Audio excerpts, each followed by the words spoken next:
Right, so hello everybody. Welcome to what is a fairly new concept for my channel. I threatened a little while ago on Twitter and talking as well to some fellow history creators that I want to do a little bit of a show talking to different history YouTubers, get to learn a little bit about the people behind kind of the voices, and just have a bit of a chance just to collab with other people because I'm notoriously bad when it comes to collaborations. I frequently get people coming to me saying, "Hey, do you want to do a collab about X, Y, and Z?" And I'm like, that would be great. I have no time and I'm terrible with deadlines. So, this is my kind of little compromise way of doing it. So, what I've got today is I've brought along my guest, who is easily my favorite archaeology YouTuber who is out there on the platform today.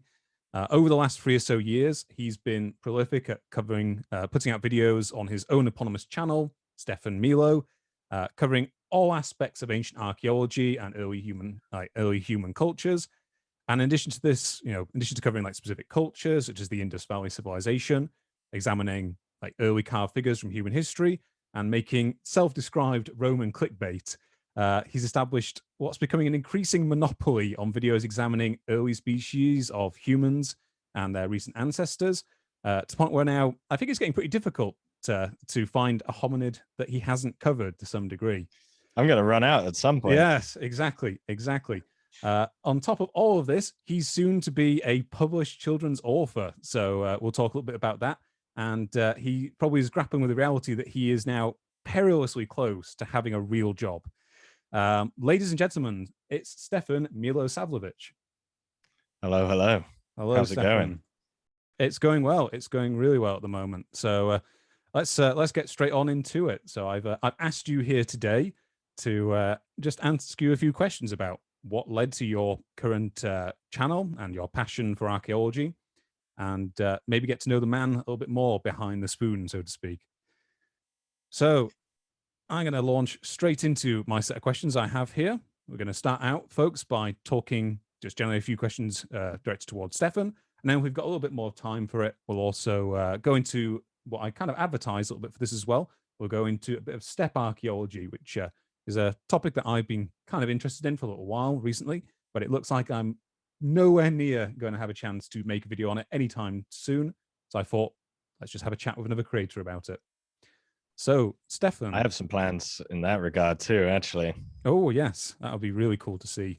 So, you're thinking of having a look into the Yamnaya culture? Maybe later than that, though. Maybe right. the steppe in the Bronze Age.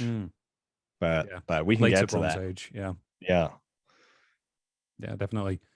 So before we get to any of that, Stefan, I want to kick the ball off here by, before even really talking about YouTube itself, I'd like to start by asking, what was it that really got you interested in archaeology just as a field, as a subject?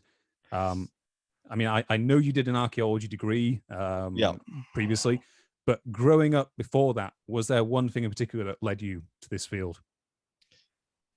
Yeah, I suppose. I mean, I grew up in Worcester, UK, which is widely regarded by the entire British population as the best city in the entire UK, not even just England. So I was really spoiled growing up for historical stuff to go and see. Like Worcester was the place where there's the first and last battle of the English Civil War, coincidentally. So we have like the closest church to my house has lots of gashes in the wall from where the soldiers sharpened their weapons before the battle. And like my grandma volunteered at Worcester Cathedral's cafe, and in Worcester Cathedral is the burial of King John and Prince Arthur, Henry VIII's brother. And there's lots of like Roman sites in the region and like Iron Age hill forts and stuff. So I was just surrounded by history all the time as a kid, and I just absolutely loved it. Like I could, like that church which had the marks in the wall where the soldiers sharpened their weapons. If I walked past that church with you as an 8-year-old kid, there was a 100% chance I was going to tell you about that wall. So It's just been a lifelong interest. I can't shake the habit. I just can't shake it. Oh no, it's just interesting to me. I kind of came to these sort of subjects a bit later in life. I was like basically late teens before I ever really had any interest in it. So it's cool to hear about just growing up in such a historical city. And it's interesting how that can kind of start your interest off just early. Yeah. Yeah. I mean, one of my friends growing up, the first battle of the English Civil War was fought on this bridge, Powick Bridge. And that's really close to my house. And we would play on this bridge all the time. And it was just funny to think, 400 years ago, people were shooting each other in the face right here on this right bridge. where I'm sitting. Yeah. Yeah. Yeah, that was just it's just a fun thing to think about.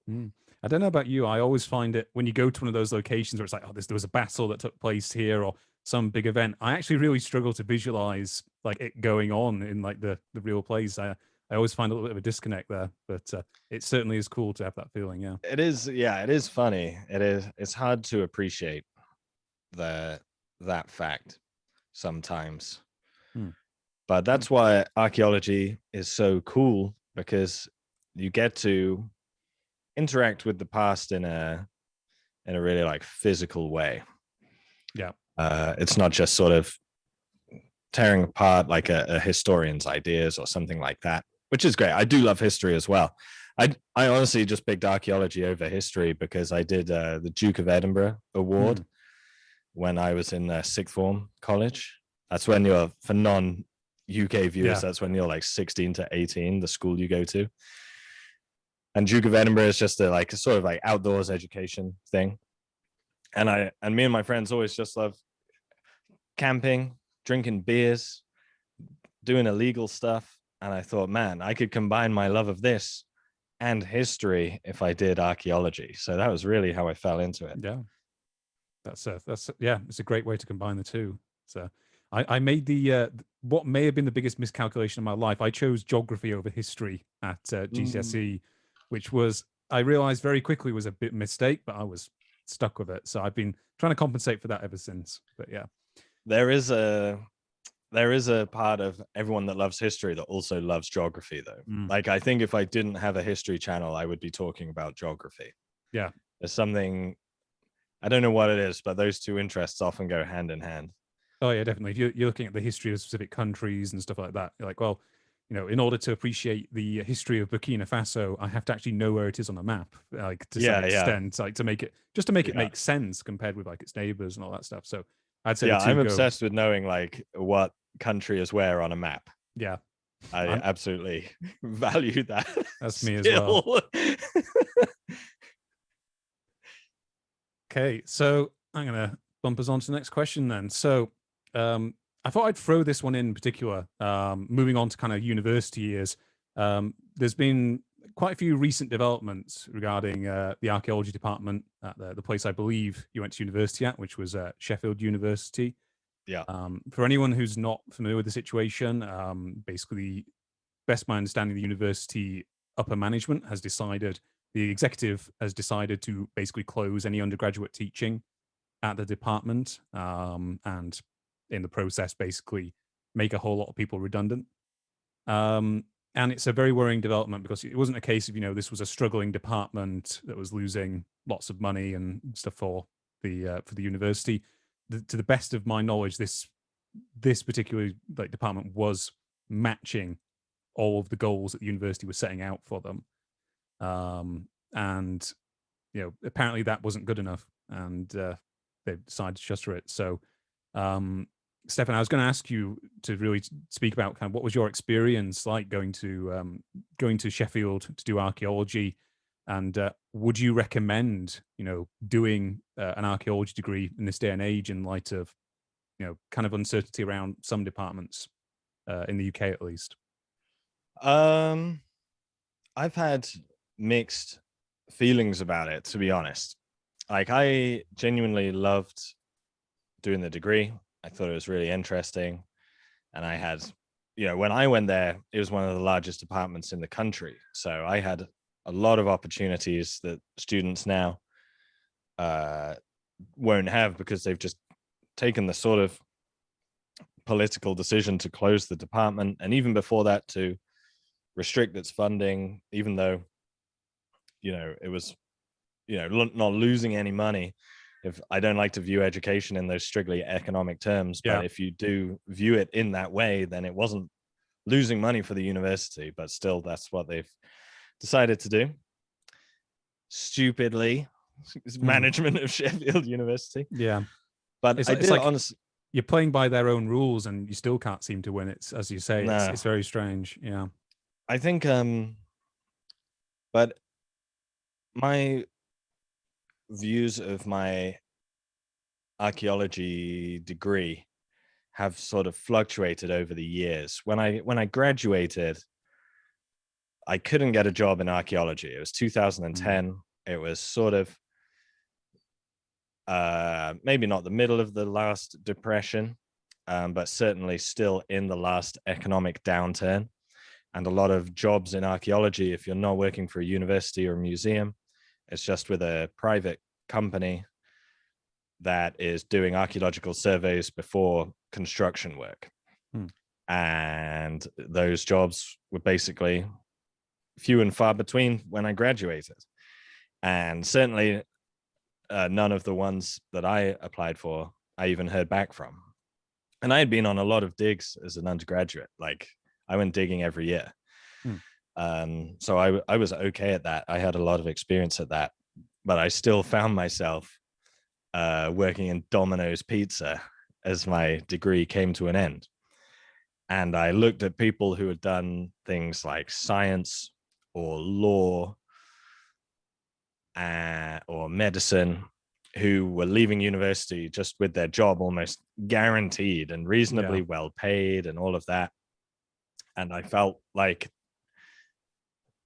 I had made a misstep. But in the end, everything turned out for the better. I just found myself working in schools, and I traveled. I became a teacher and traveled around Europe, which is where I met my wife, which is how I've ended up in America. But yeah, I felt like I had taken a bit of a misstep. And that was one of the founding reasons behind starting to make a YouTube channel, was because I felt like I had to take my career into my own hands. If I left it up to the places where I was working, I could see the future so clearly. And I was not going to be as economically successful as I wanted to be, to call a spade a spade. So that was one of the reasons behind starting this YouTube channel. Can you hear the jet behind me taking off? I warned you. No, that's good. Maybe it won't pick up on the mic, but yeah, hopefully.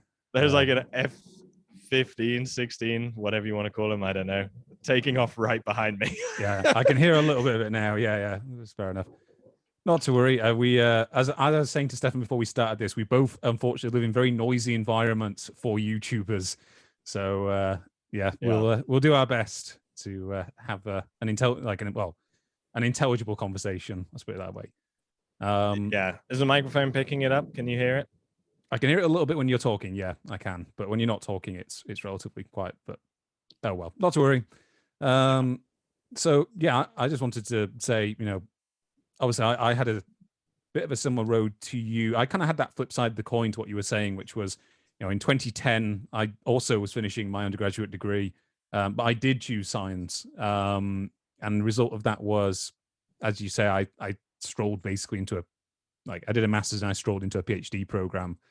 But that for me as well turned out not to be the thing I particularly wanted to do in life. At the end of it, I got to a certain point in the world of academia, and everything was going fine, but I was looking ahead and seeing the professors above me. This is probably very similar to people who are wanting to be an academic in an archaeology unit or something like that. I was seeing the incredible workloads those people operate under, and the economic, the pay is good by the general population standards, but if you go to industry or something like that, there are less stressful alternatives that will pay more. So I can understand it's a close parallel, I think, to the state of archaeology in that sense, and that. Well, yeah, and I suppose the grass is always greener on the other side. Like I did a history-based degree and left thinking like, man, maybe I should have done something more practical. And because, yeah, I shouldn't have followed my passion, perhaps. And you made the practical choice and then thought, oh, I should have followed my passion. Should have followed the passion. But I mean, it put me in a position where I was then able to have the time and the resources to do this. So yeah, it's it's one of those things where I think often people look back and go, oh, I wish I could have changed that. But if they could have see the consequences of changing that, they probably would have rather they didn't change it in reality. But yeah. I mean, no one should have me as their lawyer. So that was not going to end well for anyone. Yeah, the same for me. You don't want me to be running your medical research project. So yeah. So moving on then from kind of university years, I wanted to ask then, what kind of first inspired you then? Obviously, you've done your archaeology degree, you're working at Domino's or going into teaching and that sort of thing.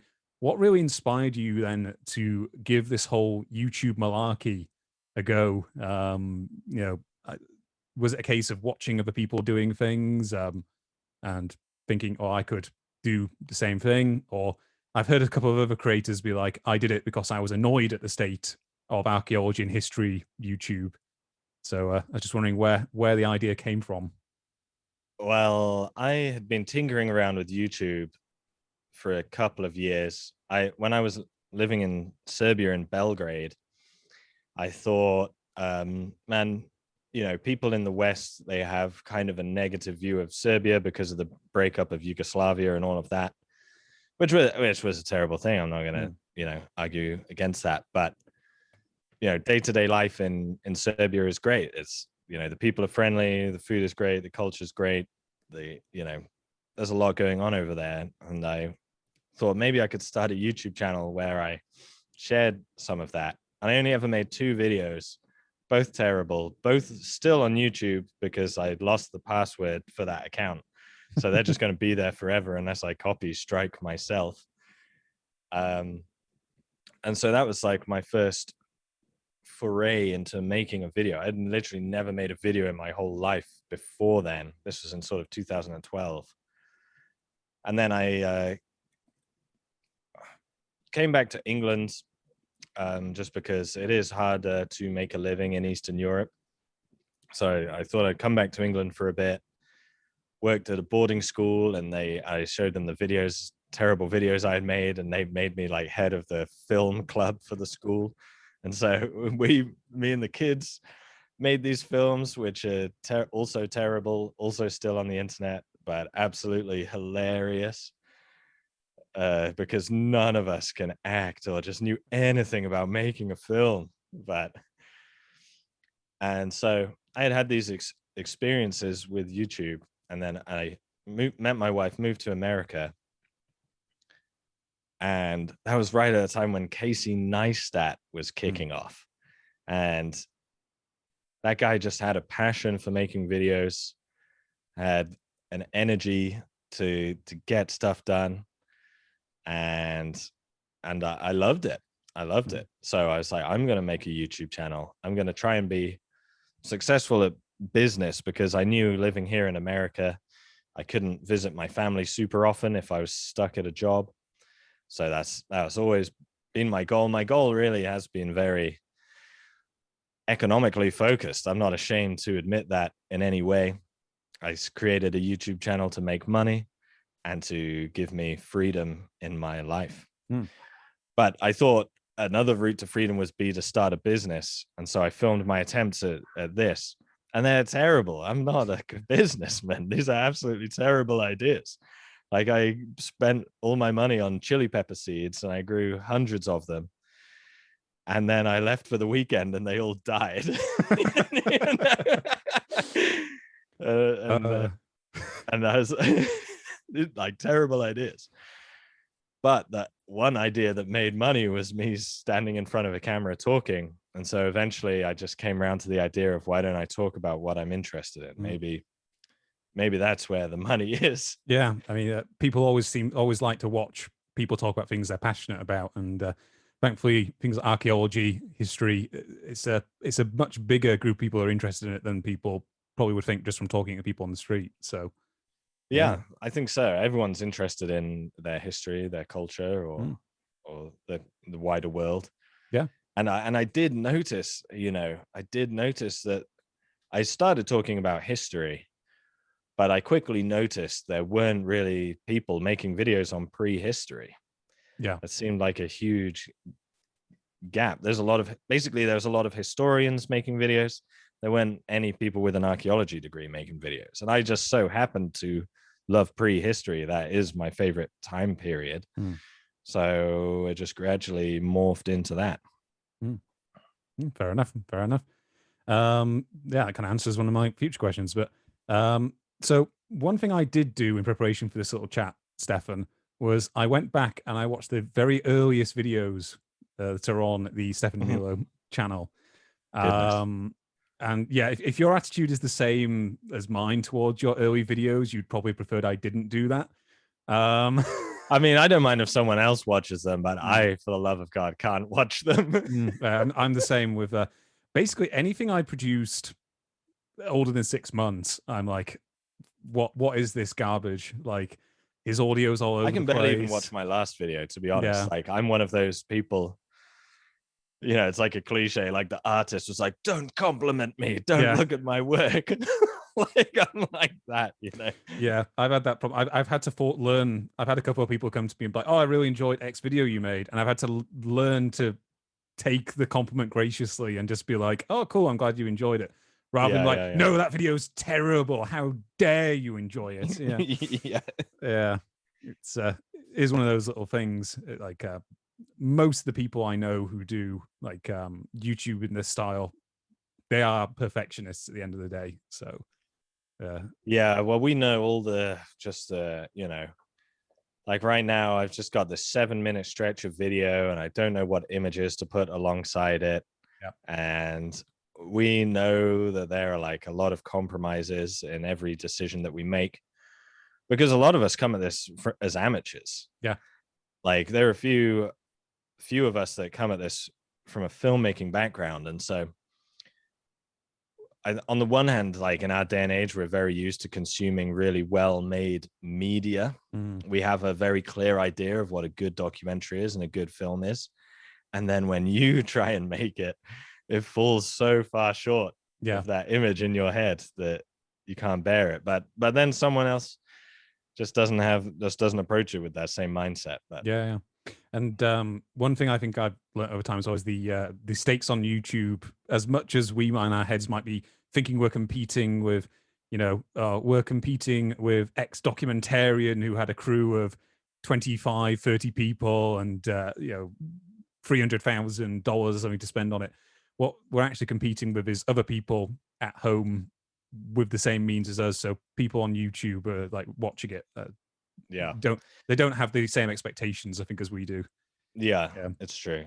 Well, that's the charm of YouTube, is its authenticity. I'm sat here with my beans in the background, and you're clearly my in your tiny home. office. So there's a charm to that. You don't want to go too far into making something overly produced. I feel like. So to kind of follow on from that, I wanted to ask you, when you first started out making videos, obviously you kind of covered a lot more. Because you said you've kind of evolved over time, and some of your initial videos covered a lot more kind of more general history in some ways. What would you say your kind of like difference in mentality is now to compare when you were making those initial videos? Well, one of the things I noticed right at the start was that people weren't filming on location very much. And so I thought I could talk about American history as I'm here. But even if you're in the place, it's still sometimes hard to film on location, to be honest, because different places might not necessarily give you permission to film, or it's actually like a horrific experience to film in public, which is not enjoyable. If you go to somewhere and there's a big crowd of people, it's like, oh. Exactly.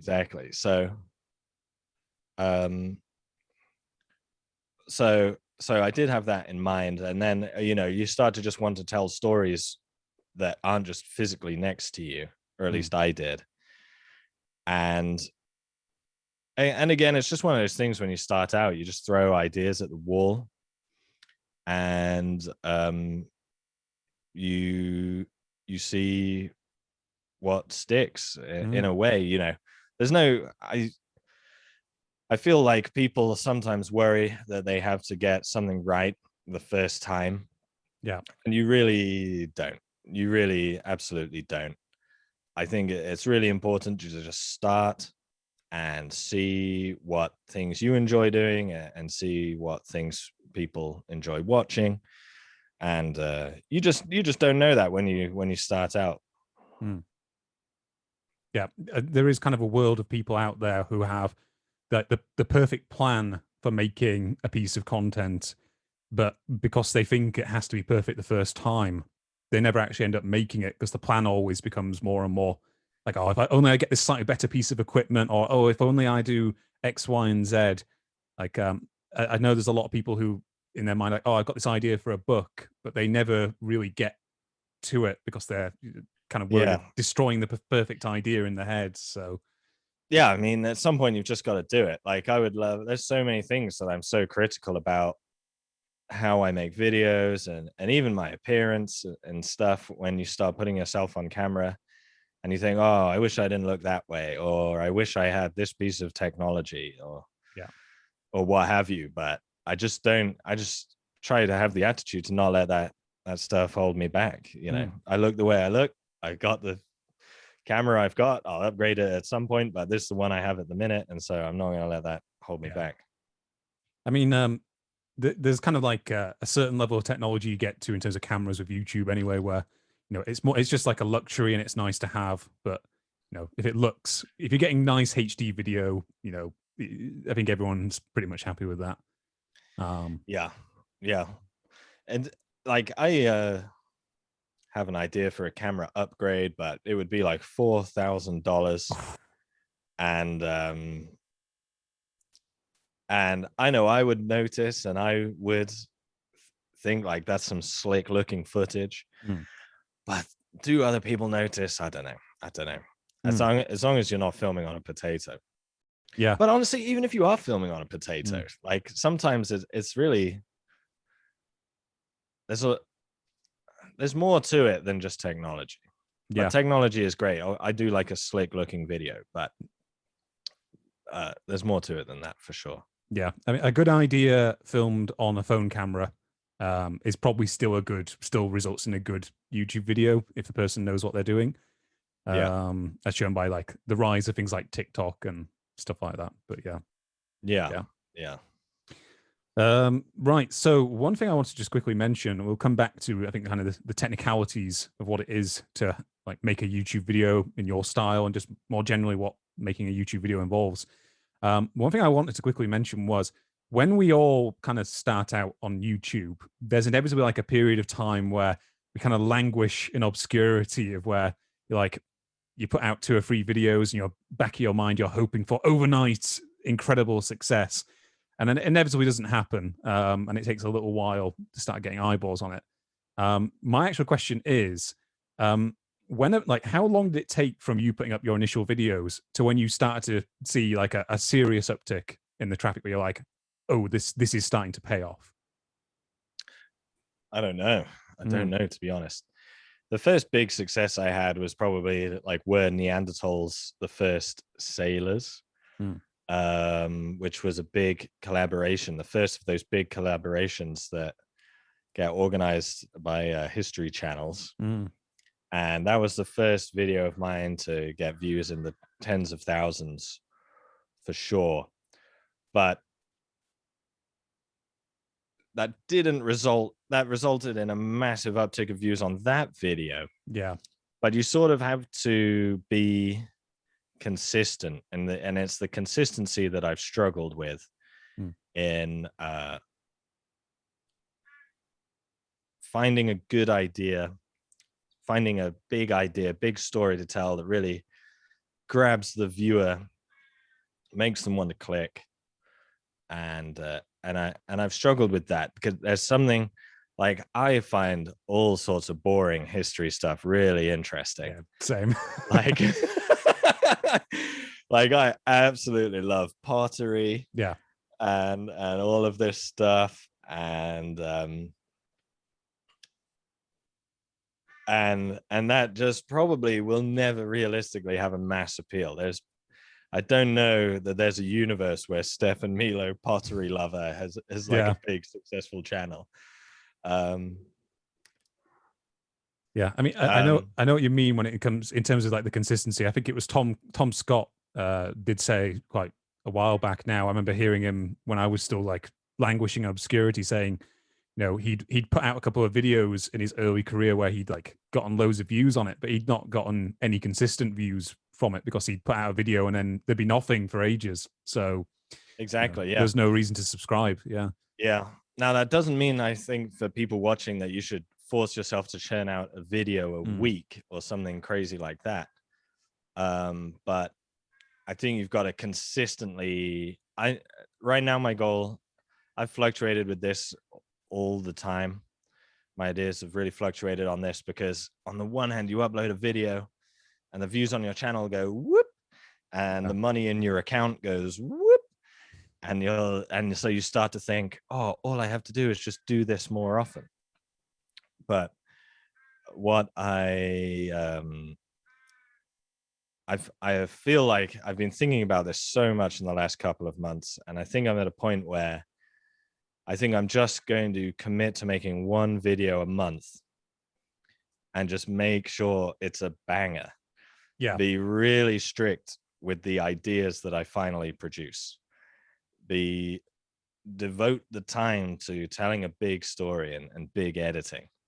And I think doing that consistently, even if it's just one video a month, will pay off way more than trying to rush out videos. I really think that's not the way. Yeah. So I feel like my channel still, I feel like I still haven't hit my stride, honestly. I still feel like I am on the cusp of producing better videos more consistently. So I always have that goal of like continual improvement. I'm really ruthless. I want to be the best history YouTuber on YouTube. I'm not saying I am, but I definitely want to be. And I am competitive, and I do want to make great videos. I want people to be excited about the release of my videos. I want it to like be thought-provoking and well edited and well shot and well scripted.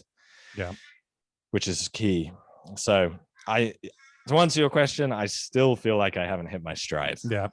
I think it's very much the case, I think, as well. You often see some YouTubers when they start out, they do get unfortunately sucked into that mindset of I have to have something out, you know, every 4 or 5 days, or you know, even more than that, just to stay current in the algorithm. And then as those channels get more established, they tend to suddenly, it's like, oh, now he's only making 6 videos a year. And it's yeah. Well, someone I really look up to in this regard is that Mark Rober guy, Roper. I saw an interview with him, and as I just said, he just commits to one video a month, but he's just so strict with it, you know, so strict with his ideas and so thoughtful in his production that it pays off for him. And he had said that when he first saw success, he had that same feeling of like, right, let's crank up the tempo. Yeah. Let's turn out more and more content. But in the end, he just felt it was unsustainable for him to operate like that. Like, because we don't have teams behind us, and maybe I never want to just be a manager of a production team. Do you know what I mean? Like, maybe I always want to be the creator and creatively express myself. That does worry me sometimes, is if your channel gets above a certain threshold, the temptation is, well, I could hire on X to do this thing so that I don't have to do that. And then, well, might as well hire someone to do the editing, because you know, then I can spend all my time on the ideas and the writing and getting things out into the pipeline quicker. And then I worry that 10 years later, you're sat there, CEO in a company, been like, what do I actually do? Yeah. Like, Well, some people are into that. I mean, I'm sure like a channel like Kings and Generals, yeah, they must have a team because they're producing yeah, like they a do. 20-minute video 2 times a week, and it's fully animated and Yeah, fully drawn, and there's absolutely no possible way that one person can do that. yeah, And if you want to, I think it's easier to do that if like your personality and your like physical person isn't central to the channel, yeah. like no one, I know who the Kings and General guy is, but I think a lot of people don't. And he could just take a managerial position, and that's what he wants to do, and that's fine, but it's just not necessarily what I want to do. Yeah, I mean, if I came in, like, I know you did something with, was it David Ian Howe? I can't remember his surname. I apologize if I got that wrong. Who did, I think, a guest video on your channel? Yeah, Like, I do remember initially turning on that video and I'm like, oh, it's not Stefan. What's going on? And obviously, I paid, yeah, like, I had the patience to stick around and probably listen to what he was saying because it was a good video. And there is, I think, a bit of that knee-jerk reaction of like, we came here to see Stefan, or we came here to hear X person's voice. Why is this new person here? And yeah, if you've got for sure. that like either distinctive voice or distinctive personality from the beginning, it's harder then to move into that off-camera managerial role. Yeah, Yeah, well, can I swear in this interview? can if you want. Yeah, it's not a problem. But David, he knows I feel this way. He really shit the bed on that one. Oh, Because that video, I asked him to make that video because my daughter was being born and I wanted to take a month off, and I didn't want a gap in the schedule. And my daughter was almost 1 by the time he finished it. well, I thought my production timetable was slow. Yeah, yeah. And so I'd have only been 6 so months. that didn't work out how I had planned it, But I am getting a help with another video. I do get help with script writing for my human evolution videos from Amanda Rossio, who has co-written a lot of the human evolution videos with me. Shout out to her. She's done a great job. And I hope to continue working with her. And that's because when you go into human evolution, there's a lot more biology that comes into it, which I don't have a background in, biology or genetics and stuff like that. So it's great to have another person to work with who's more familiar with human evolution, who, she'll do some of the research, I'll do some of the research, she'll write like a script outline, and then I'll tinker with it to put it in my voice, and then like, put emphasis on the bits that I think are really interesting, and cut other bits maybe, but it is great to work with someone in a collaborative effort. And I'm working with another historian, Hannah Pertneyman. I think I pronounced her name correctly. Because I'm coming to Britain in September. Oh wow! Leaving the US of A, and I just want to not have to worry about producing a video. And so I'm gonna delve into a little bit of medieval true crime. Oh, sounds juicy. Yeah, something a bit different. So I do enjoy working with people, but I never want to just like totally remove myself from the equation. Yeah, that's fair enough. So something I want to bring up, which I know we discussed before this chat, was things that you kind of wish you'd known before you'd started out trying to make YouTube. We may have covered some of those already to this point, but I was going to ask you, what were kind of the major things that you had that you wish you'd known back in like 2018 or whatever before you started trying to make your first videos in this capacity? I mean, there's just one that I wanted to talk about that we just briefly touched on maybe, but the writing is so important. It is so important. And I wish I knew that at the start. I was very focused at the start with how my video looked and the quality of the audio. People know what microphone I talk into. I've had a bit of a saga with getting like the audio right on my channel. But really the day-to-day job is writing. Mm. And I aim now to have my next script ready before I hit publish on the previous video. That's my goal. And because otherwise you might not even be able to do one video a month. Like if you don't at least have the script ready to record and start editing, it's even hard to do one video a month. And as well, if your script isn't ready, it's hard to commission artwork because I'm just guessing at kind of what artwork I would like rather than knowing specifically what points I want to illustrate. I've been bitten by that before, saying to someone I want to do X, Y, and Z, and then realizing, oh, this video actually needs to start 2,000 years before that point. So, yeah. So really the day-to-day job is writing. Oh, kick the table. No problem. The day-to-day job is writing.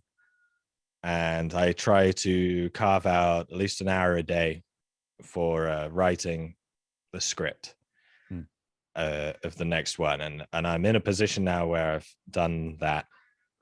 And so that's going to really help me with my production schedule. But really pay attention to it and pay attention to what is the hook of the video. Like someone's got to click on your video, but they've got to continue watching. And in that first 30 seconds, really grab their attention. Like I'll devote an entire day, 2 days, really. I probably spent 2 days alone editing the first 45 seconds of my next video. Yeah, that I wouldn't be surprised if I spent like 30% of the entire editing time on the first 5 minutes or something like that, because it's so critical. And it's the same when you're writing the thing. I literally will leave writing the intro till the very end, so I fully understand what everything in the rest of the episode is going to be about, because then I can actually, like, as you say, have all the knowledge to craft a really good hook to the beginning. And it could take me 2 days to write the opening paragraph sometimes, like when I'm doing stuff. So maybe not quite that long, but I will come back and review it and tweak it and change it. So yeah, for sure. It's so important. Like the writing, the storytelling.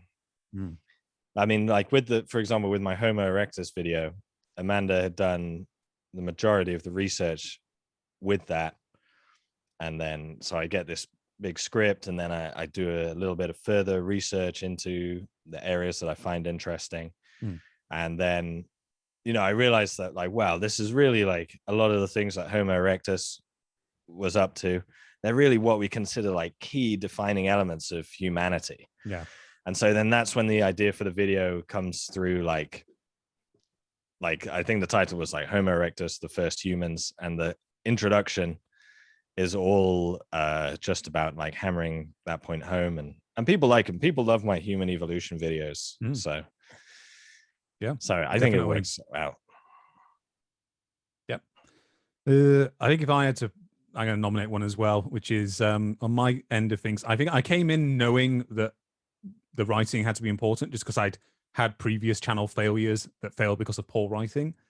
But what I didn't really take into account was having to show kind of the same level of rigor in terms of your sourcing and the knowledge that you're going to communicate as I would when I was an academic trying to write a scientific paper. You've got to have the same mindset, quite frankly, with a lot of this, because like I started out, the first 2 videos I wrote based off like reading 3 popular history books and just throwing something together. And I go back now and I look at them and I'm like, there's so much wrong here, because some of those books were written in like 1998 and 2001 and stuff, and like so much of it's been overturned by the rise of things like archaeogenetics and stuff like that. That's totally revolutionized the entire field. I mean,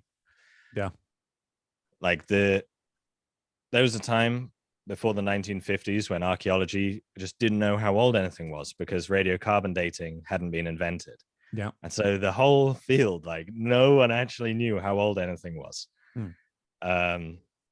You could just say that it was older than X because it was found like in the layer, in the layer below. Exactly. So it's older than this, but I don't actually know how old it was. And then with radiocarbon dating, you could actually say almost exactly how old something is, and it revolutionized archaeology totally. And we're in the same position now with the advent of genetics. It's changed the field so much that if you're reading any idea about archaeology from before the rise of genetics, Yeah. you really need to take a second look at it. Yeah, You really need definitely. to see if something has changed it. Yeah. Okay then. So that brings me to kind of my last kind of question, like to just circle back to what we were saying beforehand. Stefan, what is the kind of technical side of things when you're making your video? So, obviously you're out in most places with your camera and your microphone, but what does that look like when you actually take all those bits and pieces that you've recorded and try and put them together and edit them into a usable video? Yeah, well, the first thing I'd like to say is that I didn't know this when I started out, but get a camera that records at a high frame rate. Yeah. Because, say I'm filming an object, a skull or something, my hand's all jittery. I do now have a gimbal as well, but my hand's all jittery. And just slowing that down by 25% will make it look much smoother. But you can't slow it down by 25% unless you're filming, 4 times faster than you need to. So get a camera that films at least 120 frames per second. I didn't know that when I started out, and I wish someone had told me. I've made the mistake. I unfortunately got a camera that only goes up to 60. So that's something I might have to think about. At least you can slow it down by 50%. But yeah. Which, slowing a human movement down by 50% looks cool if someone's running along. Yeah. But say I'm physically holding a camera in my hands and I want to film a panning shot of an object. The jitters in your hands are so obvious. You'll think you've filmed it so smoothly, and then you watch the footage back. Yeah. And it's dancing all over the place. Yeah. I tried to do that for my video on West African history I made recently. I actually cut an entire section where I was at a table with a map actually pointing to the places on the map to illustrate it. And then when I tried to film some stuff afterwards, it was like panning across. I just went and looked at it and I was like, no, this whole section is going to be trashed. Because I was going to say, I didn't notice that in your video. Yeah, I got rid of it. Of Kong. Yeah. So the technical side, I've got all this footage. I've got all this recordings of me, and you really have to be, again, strict with it. Well, I'm interested in your opinions on this because we make videos of different lengths. Yeah. Considerably so. And I am very strict at removing stuff that, for example, I've recorded in my next video coming out soon, are Homo sapiens and Neanderthals the same species? I recorded an interview with Anna Goldfield, who knows a lot more about Neanderthals than me. And I cut down her interview so much because I'll play it through and then I'll cut a bit out and then I'll ask myself, is the meaning still the same? And if it's yes, then that bit is cut. And I'll watch it again and I'll cut out another bit and then I'll watch it back and think, is the meaning still the same? And I'll do that until I remove a bit and then I feel like, oh, well, now I can't really make out what she's saying. It doesn't make any sense now. Yeah. I know what you mean. And I'll do that with my recording. I'll do that when I record an interview. That's just how I like to make video. Different videos have different formats. This is a more free talking thing, but for a main production video on my channel, this is what I do. And I'll just cut everything. And now I'm really trying to improve the music on my channel as well. That is so hard, picking music. And I do feel like the music adds something to the video. It can add an emotional layer. So I don't want to make a video without music. Even though some people do and they're very successful at it, I just don't like it when I do that. Yeah, I must admit I do, because I do podcast stuff as well as my main more narrative stuff, that I kind of edit the podcast into just a video discussion with a few bits of imagery in that. But I do feel uncomfortable the whole time I'm editing the video portion of it, because I'm like, there's no music here. What's my brain is hardwired to think, well, there should be like a nice backing swell behind this bit because you go into like a dramatic part of the discussion, or it's it having that music just kind of bumps the production quality so much in my mind. Yeah, for sure. As sorry, my daughter's in the window. But, no that just could throw me off. Definitely worth a break. Waving To a have a picture wave. of a hedgehog at me. But yeah, I wonder, as with your videos, do you take the same approach as me, having like such a ruthless editing goal? And like you have the same approach. It's just that your 1 hour video is really 3 hours recorded. It's not quite that, but what I would say is I'm probably equally ruthless, but I'm ruthless in the writing stage.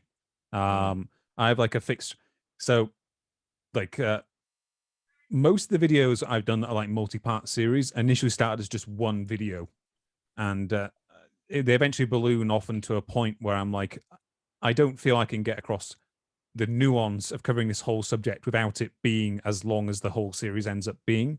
And that's why I then cut things up into more manageable chunks.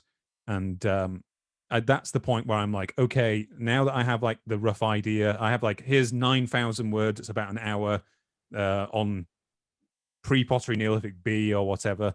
I'm like, let's make sure we cut at least 10 to 15% again out of this, just to get it down to like, make sure that none of the sentences are kind of repeating the same point over.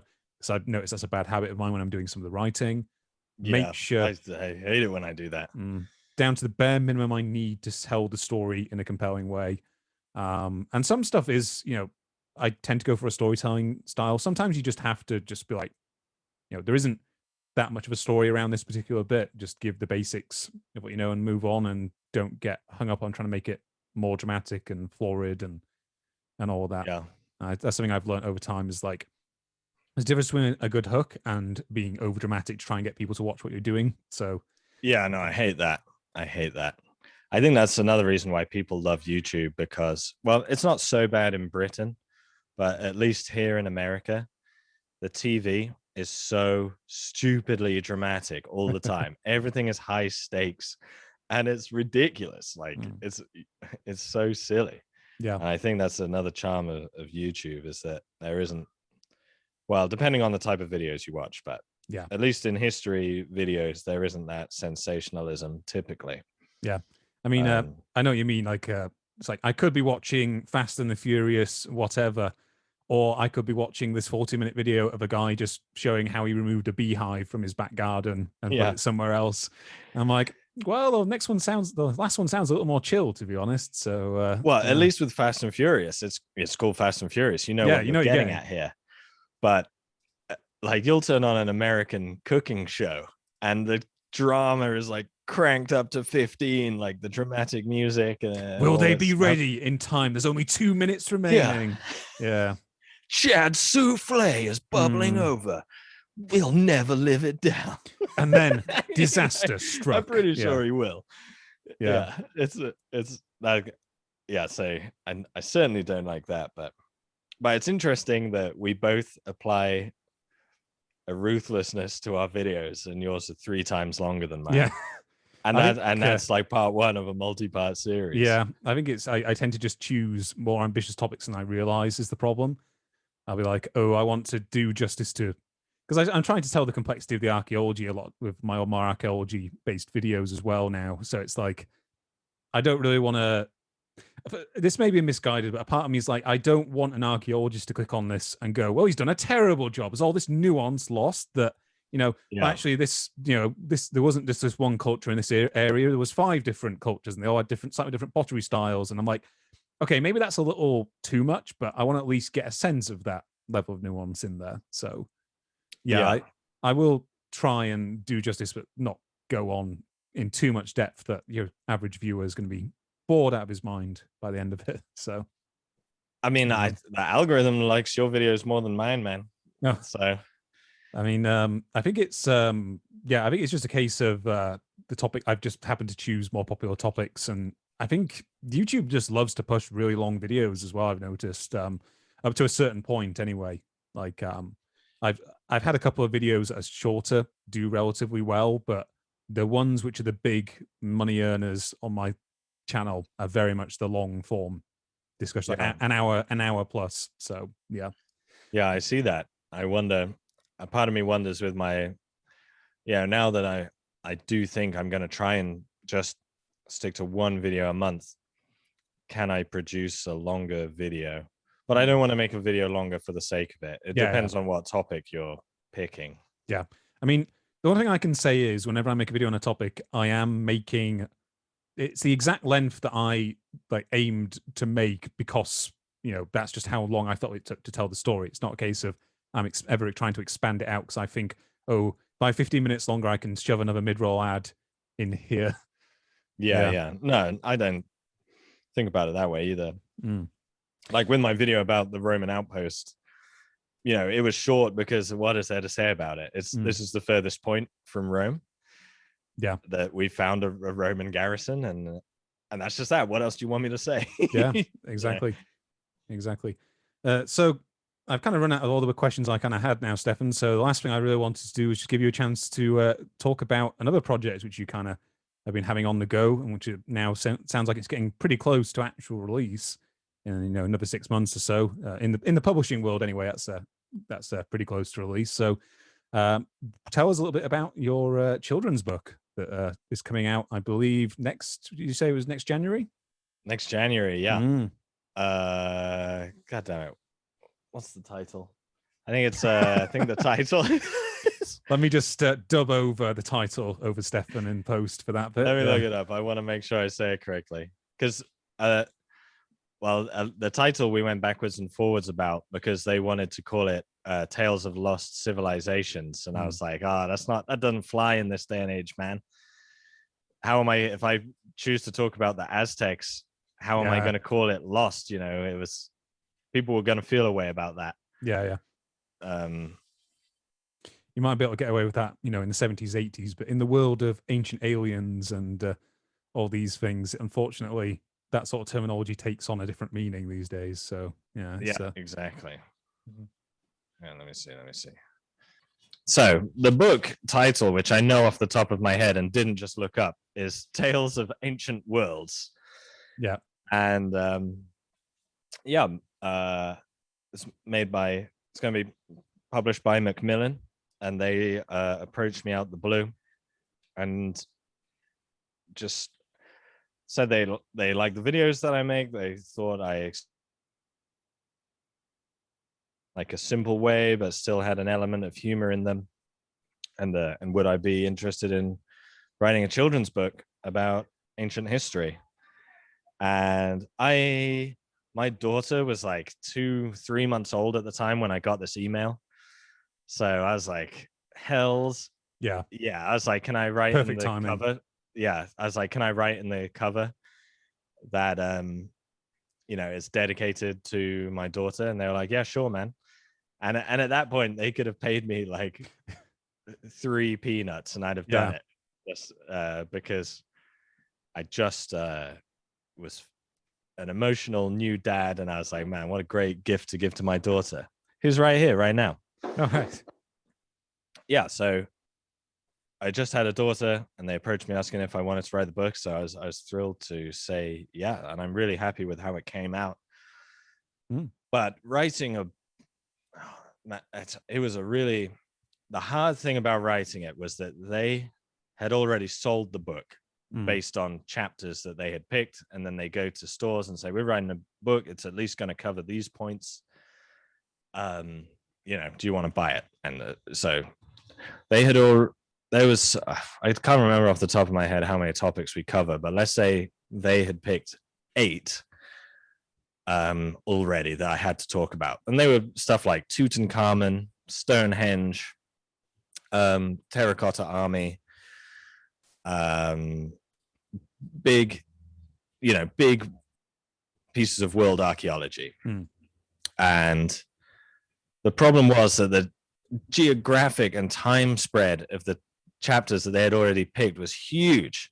Yeah. And so just by picking those chapters, they had basically committed to telling the entire history of humankind because just the spread was massive. Yeah. And you know, they had covered every continent in their initial chapter ideas apart from Australia. And I was like, well, how am I going to leave those guys out of the mix? So I had to in 150 pages tell the story of the Australopithecines all the way through to the 16th century and cover every continent on Earth. And that's a really hard task, man. It's really hard to pick. Gigantic, yeah.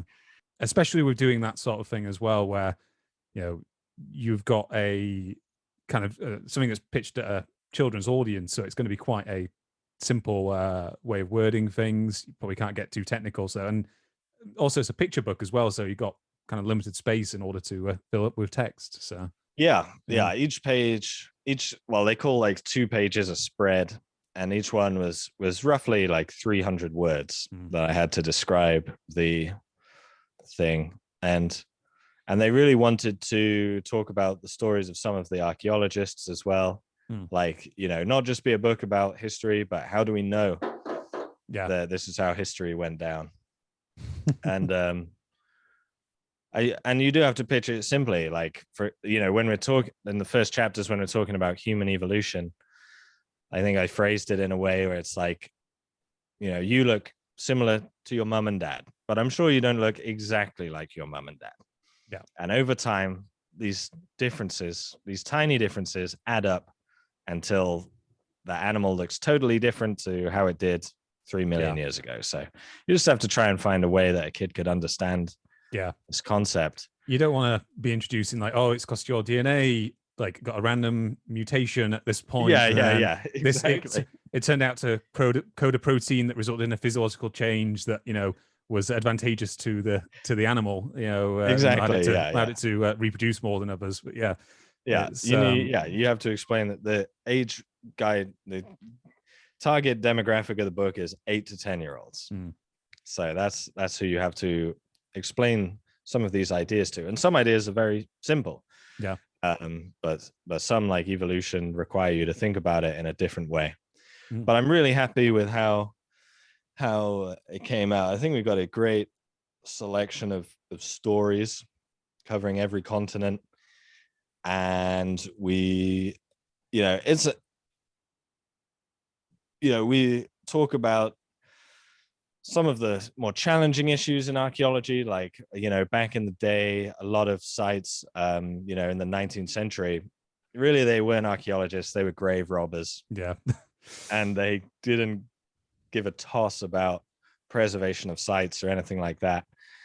And so we talk through like some of these ideas, like why we don't do what that guy did anymore, and how archaeologists approach the past now, with a guide to preservation always being like a top priority, and like show off some of the cool technology that archaeologists have, because the technology is just so crazy now. And it's great. We've got like Viking poos, you know, we got some fun stories in there for the kids. That's gonna appeal to the kids. Yeah, exactly. Like, I never missed an opportunity to include discussing poo. So it appears a couple times throughout the book, which actually, maybe writing a book like a poo's eye perspective of human history. You basically got all the diet of humankind throughout all time laid out before you, if you know what you're looking for in terms of it's note to self, think about writing a book, the poo's eye view of human human history.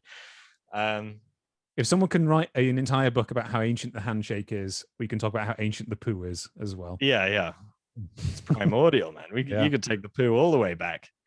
But it's great, and I'm really looking forward to it coming out. The only thing that I'm hesitant about is that I don't really care about having like a manicured, child-friendly image on the internet, you know. And I I wouldn't worry too much, because I think by the time they're going to be watching YouTube and coming into contact with your videos, I think they might be a bit more mature at that point. So Hopefully, yeah. Because I've had, like, in one of the things I've learned talking about Neanderthals is that when this scientific discovery of interbreeding came out, it spawned the genre of Neanderthal erotic fiction. And I was like, man, these books dear. are really short. They're like 10-page books. They're very, very short. Just sold on Amazon, self-publishing. And so I did think, like, maybe I should write Neanderthal erotic fiction. Whole new market I could corner over here. Yeah. Yeah, just sell it for $1. Yeah, get it on your Kindle. Like, write it in half an hour, get it out there. Yeah. Exactly, yeah. Boinking Ugbert, you know. And but then I was like, if I write that, that's going to be the first book I've published, and not this children's thing. It's actually a published book. So yeah, you could do. I'll save the Neanderthal fiction, erotic fiction, for later. But. Yeah, definitely.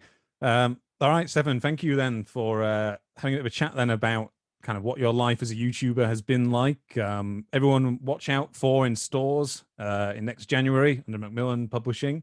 What was the title again, Stefan? The title was, which I know off the top of my head, Tales of Ancient Worlds. Okay, Tales of Ancient Worlds by Stefan Milosavljevic. It's a banger, certified banger. Buy 3, honestly. Like, if I'm being honest, there's no limit to how many you should buy. Yep, I'll take 10. All right, folks. All right, so thank you. So that was the first half of our discussion, and I think we'll be back in a little minute with some talk about a bit of steppe migration. So stay tuned for that. Okay, folks, welcome back then for the second part of our chat here today, where we're going to be talking about the Yamnaya people and the steppe migrations of Bronze Age Europe, early Bronze Age Europe kind of sort of territory. So I promised we'd have a bit of a chat about this. So, Stefan, I thought the good point to start off by was we kind of almost touched upon this in our previous conversation, was the kind of rise of archaeogenetics has kind of changed and overturned so many theories within archaeology. Best example of this would be probably the spread of farming initially from the Near East through to Europe.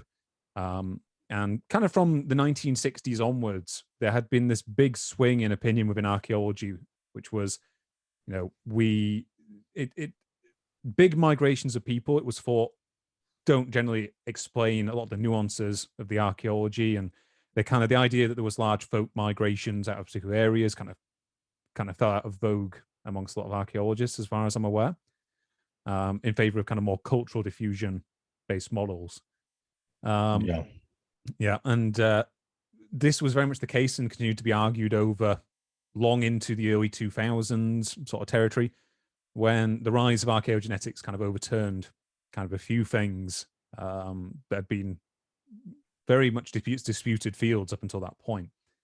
So, for example, we now know, I'm bringing this up because I made this mistake on my channel when I was discussing it when I was doing my History of Britain series back in the day, was we know that the spread of farming now to Europe was almost certainly linked to migrations of a group of people from Anatolia from around 6500 BCE onwards, kind of moving into Greece, and then their descendants moving northwards into kind of more northern Europe. Yeah, it's important to add that this takes that it's a process that took several thousand years. Yeah. So sometimes I think people get confused and think that this is literally people from Turkey migrating to Britain. Yeah, in Scotland. This is just where this is just where the first sort of farming communities were, in that, what we call the Fertile Crescent, that area of Western Asia, and then gradually they spread, as you said, into Greece and slowly spread out. So by a Neolithic farmer living in France or Britain had absolutely no concept of what Anatolia was. They had lived in Europe for thousands of years by that point. So yeah, they had fairly distant relatives who they could trace all the way back to Anatolia. But you know, the person who was living in, say, southern Germany or something like that, there's a good chance he'd been living there his whole life, and his parents and possibly his grandparents had been living in the region for the whole time exactly. as well. Yeah. With the notable exception of when there's like a crossing into Britain where you would have to go over the sea. That's a big event. They probably didn't have any sort of idea that they were migrating, really. I don't think, like, they're just sort of farming communities, and maybe their community has sort of exceeded its capacity, or maybe some people fall out or something like that. And so they move like 50 miles upriver or what have you. I think and that's just it. They don't really conceive of it as a migration, I feel like, probably. Yeah, I think that's always a good point to bring up. As you say, it's not some bloke going from Turkey to Britain. It is his great grandchildren who are doing it. Yeah. And as you say, if someone who's living in, say, northern France, and suddenly, the arable land around him is getting in short supply, and he thinks, "Oh, I could put off my own family unit and try and find somewhere. Where's the nearest available source of farmland?" Well, it might be in those strange lands across the sea. Maybe there's some farmland over there. I can take a trip over there, and that would be the next most fertile region for him to farm. So yeah. Well, interestingly, I don't know. This is straying off topic. We'll get that. Don't worry. Thing, but there's a there was the spread of agriculture seemingly halted at the English Channel naturally because it is a sea barrier. You can't just move down the river basin and continue farming. But these communities were in contact with each other, and they found like when you're watching a crime show, they're finding DNA just on the floor and stuff, little specks of it. Archaeologists do that now. They test the sediments for DNA. And like 2,000 years before farming seemingly took off in Britain, they have found like wheat DNA from sediments off the Isle of Wight, I think. And so these people were trading with each other for seemingly like a substantial amount of time before farming really took off in Britain. So like a Neolithic farming community on the French coast or Belgian coast or wherever, like probably maybe some of them had even been to Britain. So we sometimes think of the past as so like undynamic, especially prehistory, but these are people who traveling, trading with their neighbors, exploring, doing interesting stuff. Yeah, definitely.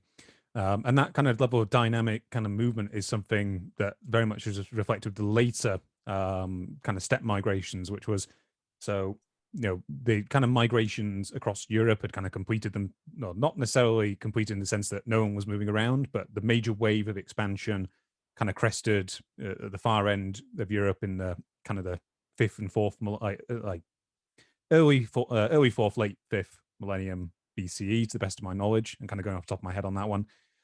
We should probably put a caveat then. Neither of us are experts in this time period. This is more a fun bit of chat. I thought would be nice to have. This is just two people talking about stuff that they've read and they're almost certainly remembering incorrectly. Yeah, just bear that in mind. I'll try and stick a few bit of sources and resources in the chat for people who want to follow up on our probably ill-informed rambling. But after that was completed, has kind of been revealed by various archaeogenetic studies, there was another major wave of migrations kind of occurring around, very, very late fourth millennium BCE through to around the mid, third millennium BCE in terms of those migrations setting off. And then those triggered further migrations. And these kind of originated in the Pontic-Caspian steppe regions, the area kind of above and around the Black Sea. And these kind of two migrations are very interesting, very different from each other. One being different in that it kind of stands out in that it was the possible source of the majority of languages spoken, like first languages spoken by people, more or less on the planet now. I think it's something like 46% of people speak an Indo-European derived form of language as a first language. Wow. So that's like, for reference, anyone who's not familiar with that, it's mostly languages like kind of the Romance languages in Europe, the Germanic-based languages like English, German, Austrian. I actually think Austrian has a slightly different origin point. Stuff that's spoken throughout the Baltics, basically most of Europe. Slavic languages. Yeah. And then on top of that, you've also got some languages that are spoken kind of in areas around Iran and parts of the Middle East. You've got some offshoots that go all the way over to the eastern parts of Siberia. And also probably most notable as well is in northern India and Pakistan region, there's the Vedic family of languages that appears to have budded off from the Indo-Europeans. And that's probably why it's close to 46%, because so many people live in northern India. Yeah. Yeah. And then we got the joys of colonialism as well has spread a lot of those languages out of Europe. Well, true. Yeah, true.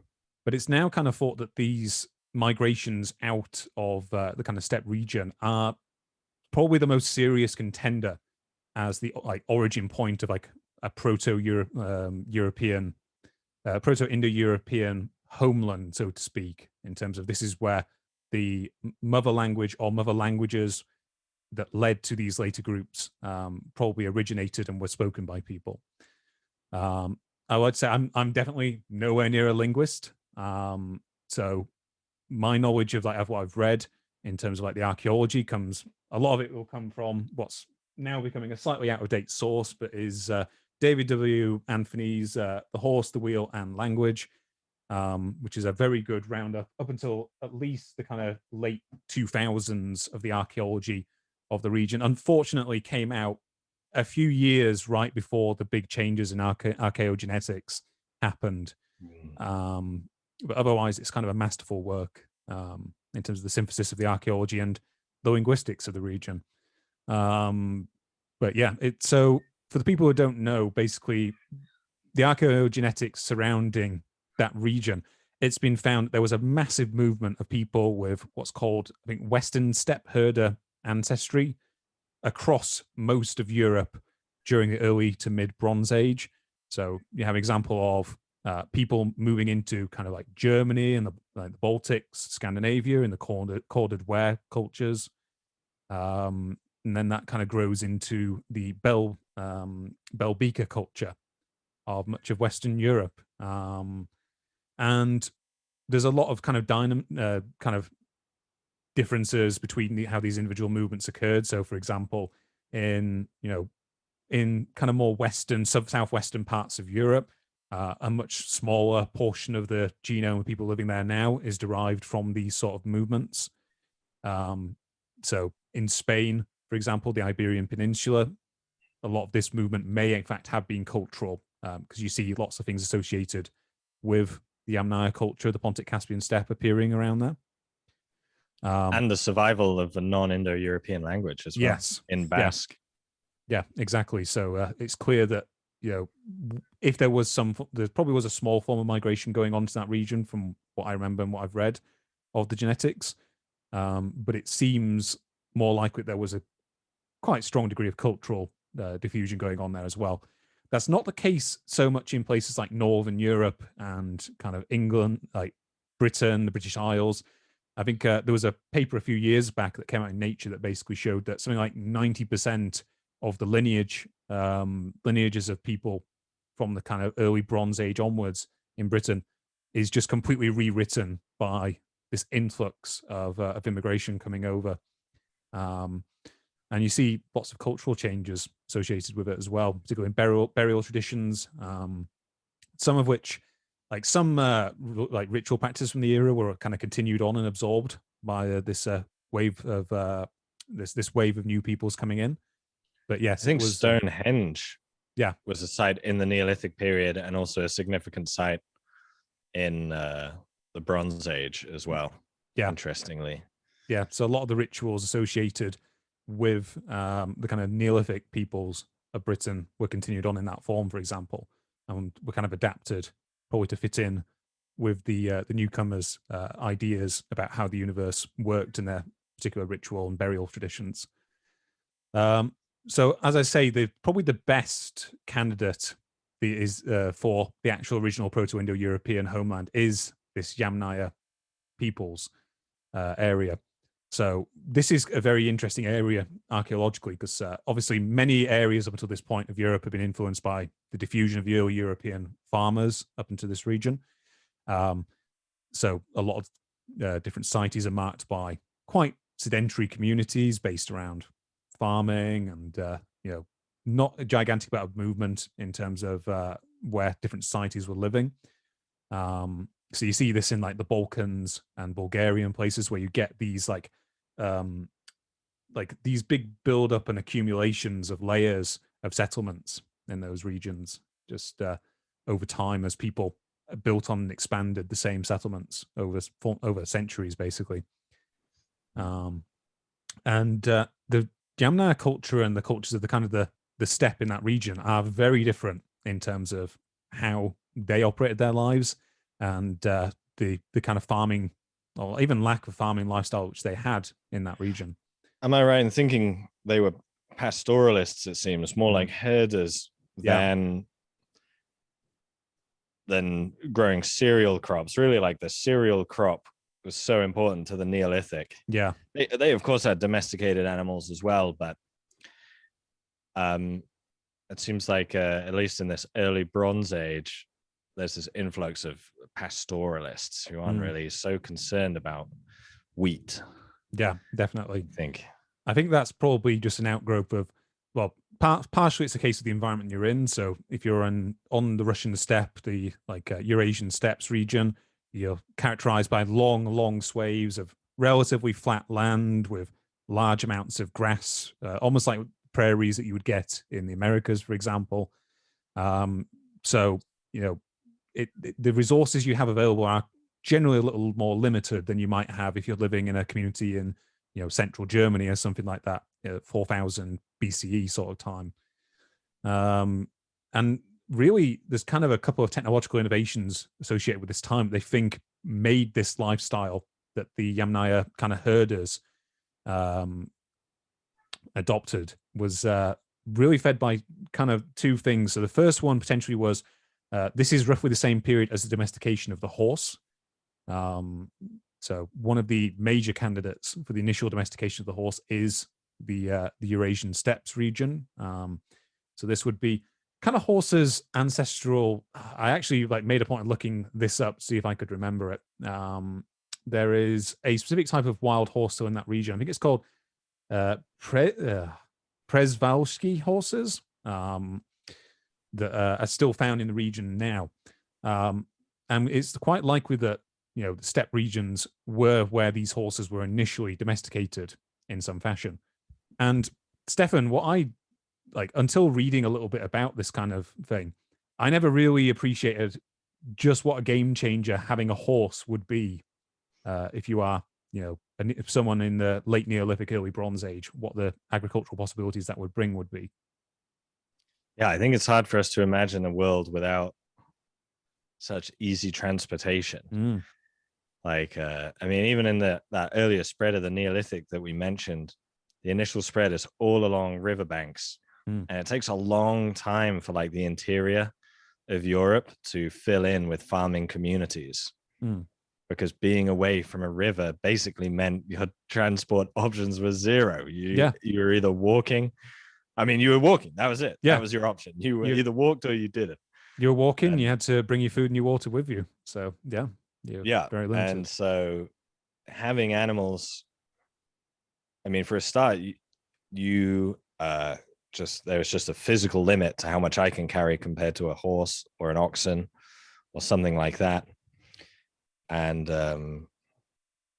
and it does make you wonder, the moving of the Blue Stones to Stonehenge from Wales in the Neolithic period.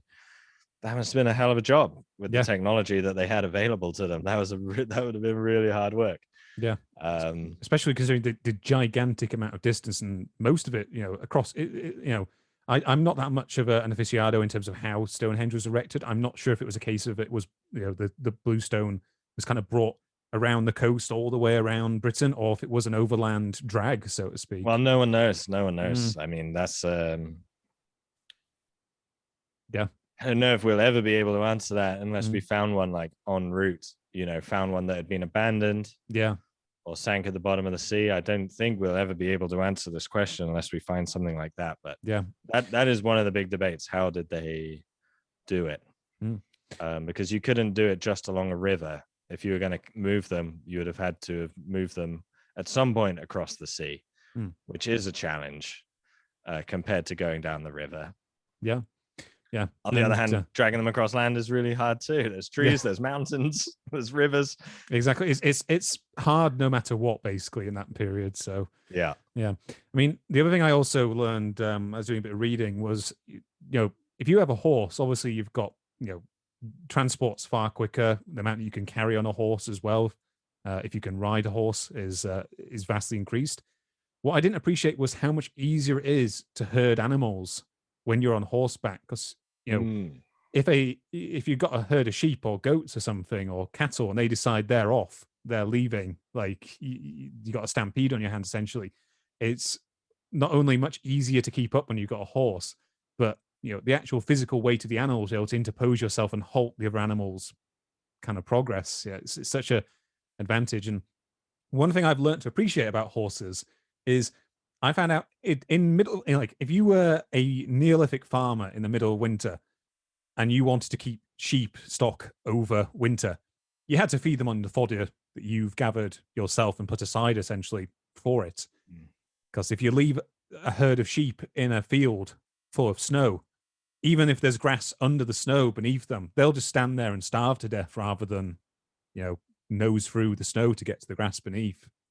So you're so heavily reliant on that kind of stored up food source to keep your breeding herd alive over winter. But if you've got a horse will just nose straight through that snow and start eating. So it's so much less support over the winters as well. If you're like, there's even, I think, some of the earlier steppe cultures in that region, literally they thought there were periods where they switched over to just eating horses because you could keep them over winter. Still in that region, occasionally, I wouldn't say it's on the menu all the time, but it still exists as an item on the menu over there, like dried horse meat. Yeah, definitely. And then the other innovation, I think, that really resulted in this kind of herder lifestyle was obviously the appearance of wagons on the steppe, four-wheeled vehicles or even two-wheeled carts as well. And it's still, I think, up in the air, isn't it, as to exactly where the wheel and the cart was first kind of formed. So yeah, I don't know off the top of my head what the earliest invention of the wheel was, but I've got a horse to wheel in the language as well, and they do devote quite a bit of time to archaeological evidence of the wheel, just a little bit. And so I think it probably increased with, you know, these nomadic pastoralists, regardless of whether they were the first or not. It's always hard to, the archaeological record preserves so little. You basically can never really assume that you found the first case of something. Because what are the odds that you've literally found the first wheel? Basically zero. So it's like you just kind of have to think of things in terms of like increased use and stuff like that. Yeah. I mean, I know for a fact, like, the first wheel, wherever it was made, it almost certainly doesn't exist anymore, because unfortunately it was probably made of wood, and wood can be quite a perishable material. So we often get lucky, you get wheel discoveries. Like I remember seeing, you know, a Bronze Age wheels being discovered in Britain. It's almost always like a settlement that's been suddenly buried or calcified or at the bottom of a bog or something like that. So I am aware from the reading I did for my video on the Uruk period in Mesopotamia, that period, you do towards the end of it start to see depictions of like ox-drawn wagons appearing to some extent. And it seems likely that there was some degree of at least ox-driven wheel-based transport going on there. There's like I looked into this a little bit. There's like a long theory that the culture immediately to the south of the Yamnaya horizon or culture was, I think it was the Myop culture or something like that in the kind of Caucasus region. There's one theory is that because obviously the Uruk culture had a long kind of reach in terms of who it was trading with. One theory was that based through like Arslan Tepe, the settlement there, where we've again seen pictorial evidence of wagons in the 4th millennium BCE.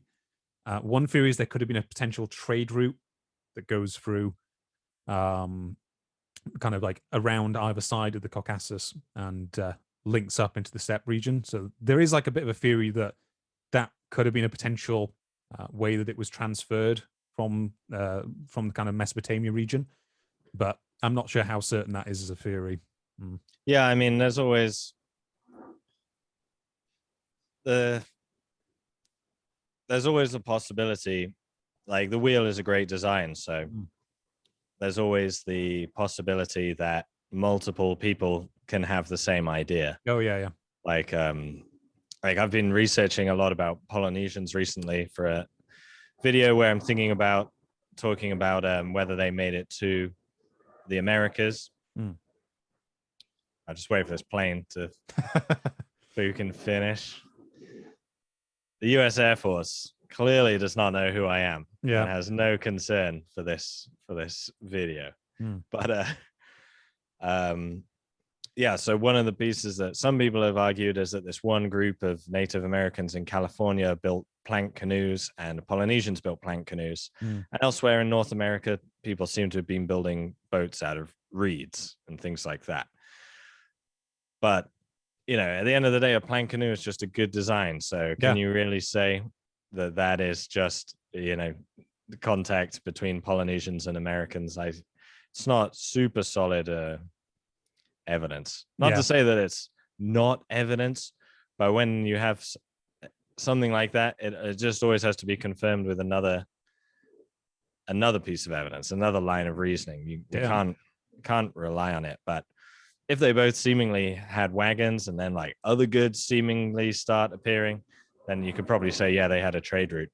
And maybe that does exist. I'm not specifically familiar with the example you're talking about, but it's just always hard to, we just don't want to assume, you know, you can't assume with these things. Yeah. I mean, I've seen a lot of, in the more bad faith corners of archaeology, I've seen a lot of people being like, well, why do all these cultures all across the world, why do they all have pyramids? You know, like, isn't that a sign of some form of cultural connection? It's like, no, maybe the pyramid is just a really easy shape to think of. And like construction wise, it would make sense if you want to leave a big imposing thing on the landscape that would be structurally sound. I mean, it's literally the only way to build a tall building with the technology they had. Yeah. Like if you want to build something tall, it has to be wide at the bottom and narrow at the top until you get until we have like super reinforced steel and stuff. Like that just literally was how it had to be. Yeah. So yeah, it could have been very much an independent thing appearing, the wheels kind of on the steppe area. But, you know, I was kind of reading through it and it's very interesting because what you almost see, like as the Yamnaya culture develops, you see very quickly this changeover from having a degree of like still having like actual physical settlements with grain being planted and you know, animals being tended in a more like something that would be more familiar to the like early European farmers. You see this very quick switch over suddenly where the amount of sedentary settlements just plummets, and it's probably just because people were taking all their resources with them on the wagon and going out into the steppe and grazing their herds and living out there, rather than kind of trying to make a go of farming in an area that's really hostile towards farming. So, yeah. And, I mean, I think it's hard. I mean, again, it's probably hard for us to imagine if you're farming crops and, you know, maybe you're in a more marginal environment than they originally developed in. Like a crop failing, even just 1 year, is devastating. Yeah. Like you might everyone you know might literally die. And so people are going to take advantages. Like if a new technology arises or a new lifestyle arises, that's going to allow them to have a consistent food supply, I'm sure they're going to leap at the opportunity. Yeah. Absolutely. Yeah, these people, to say, were probably consisting then on a diet of very, very basically of, you know, meat from their animals that they've got with their herds. They got access to various dairy products that could be made as a result of like their herds of cattle that they have. And what I didn't realize, I actually looked this up, was the propensity for lactose tolerance in much of the later populations of Europe probably actually starts with this group of people or peoples. Yeah. I think I actually saw like this is like second-hand remembering. I will try and dig out the study and put it in the comments below. Was I think something like 25% of the new immigrants that they found moving into Europe were actually had genes associated with lactose tolerance. So there's a good chance that if you like if you're from like a kind of Europe, Western Europe, or anywhere like ancestral that has Western Europe as its ancestor or Eastern Europe, there's a good chance that the reason you can eat your cheese and you can drink your milk is probably because it developed over here with these people. So, yeah. Thank God for the Yamnaya. Yes, exactly. Yeah. My unfortunately, lactose intolerance runs in my family, but it hasn't gotten me yet. So I'm doing these all right. Neolithic farmers over here. We've got to wipe them out, guys. Yeah. Us cheese eating Yamnaya. Yeah, us cheese eating people. Hello, folks. It's Charles here in post. Just for the benefit here of anyone who's listening to the conversation without watching the video, what I just said was largely incorrect. Whilst the Yamnaya peoples did have a higher degree of lactose tolerance than many of the other ancient peoples of Europe, they did not have anywhere near 25% lactose tolerance, and the whole issue of when lactose tolerance first developed in Europeans is far more complicated than I just made it sound. Okay, folks, back to the talk. Yeah, and one other thing I found kind of cool reading about the topic, Stefan, was I didn't appreciate how much.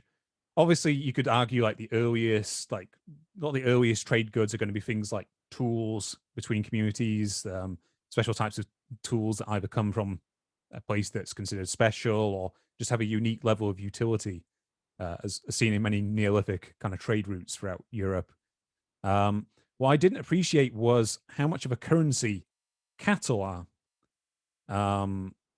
So they were saying after widespread herd, like the introduction of the horse and the wagon into the steppe cultures, it's remarkable how quickly we move from a slightly more egalitarian culture that we often associate with many parts of the Neolithic to these kind of early tribal chiefdoms, essentially. And a lot of that seems just to be because these people could accumulate, like whoever could accumulate the most cattle had the most kind of trade power and most stable lifestyle. Yeah, I mean, you could still ethnographically look at places like South Africa where the amount of cattle you own is like a huge status symbol. Yeah. But yeah, I think I always wonder, like, sometimes I wonder though, like, was there really an increase in status, or are just the symbols of status better preserved? Yes. Like, because I know a lot more about the Neolithic than the Bronze Age, because at university, I was specifically focused on the Neolithic. But so bear in mind, I'm like speaking very generally here. Don't quote me on any of this. But yeah, don't worry. There are like large monuments being produced in the Neolithic, and there are large feasts being created, indulged in, enjoyed. And like they presumably had some level of organization to decide to put this like huge ring of stones in, for example. Yeah. That's going to require a lot of people giving up a lot of their time. Someone's got to decide where those stones go. And it's not that they couldn't have come to these decisions communally, and maybe in many examples they did, but at least they had some sort of social organization on the go, and maybe there were some people at the top of that social organization. But then when you get into the Bronze Age, you just have a better ability perhaps to produce luxury goods.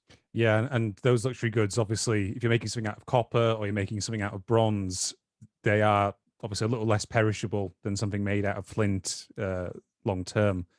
Well, yeah, I mean, the flint would survive, but Oh yeah, sorry, yeah, it's probably a bad example was flint, but yeah. but it's you have to produce bronze and you have to produce metal, and so it's got like a value. Maybe it's got like more of an inherent value than anything that could have been produced in earlier ages, if you see what I mean. But people in the Neolithic did trade like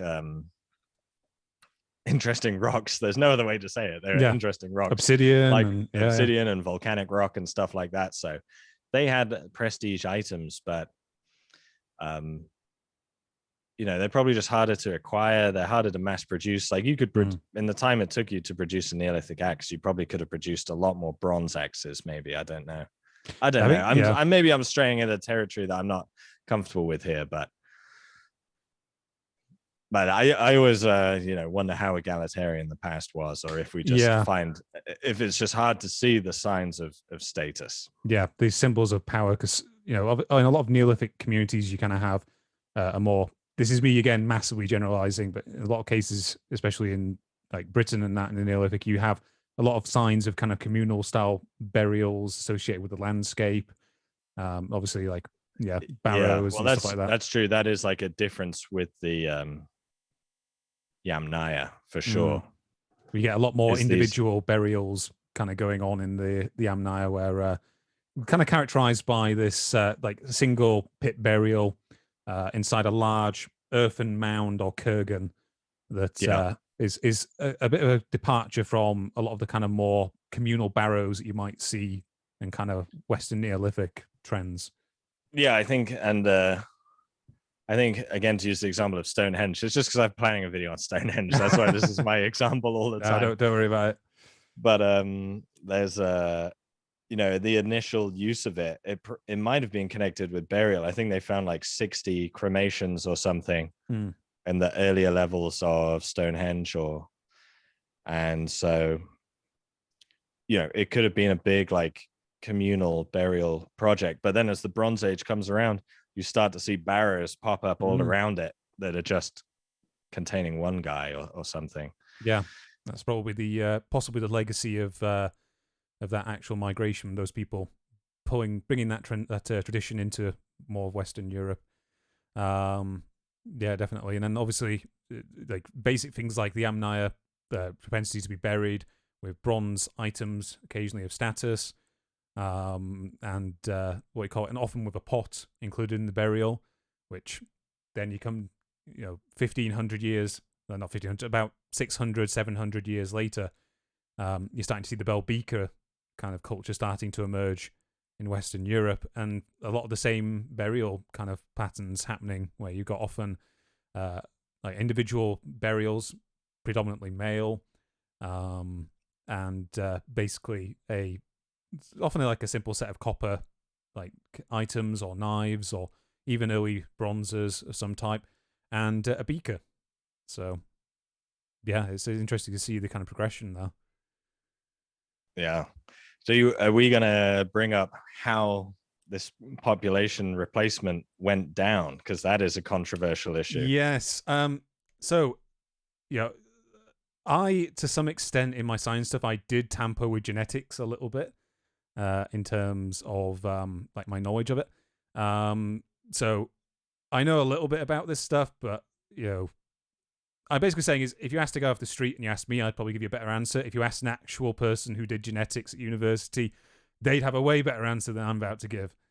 So what it's for is that a lot of this movement of the Yamnaya peoples and the groups that's kind of split off from them over time into places like Western Europe, predominantly the migration may have been male, kind of little groups of men moving out and mating with the local women in those communities and kind of taking over the kind of patrilineal lineages in many of these areas.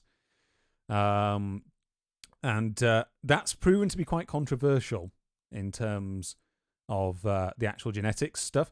We know from like the Proto-European kind of reconstructed language that they appear to have been a male-dominated society in terms of the way like their religious worship was based. They had like a little like a suite of sky gods who were predominantly male. And what I've basically found from looking at the genetic studies is it's a mix, basically.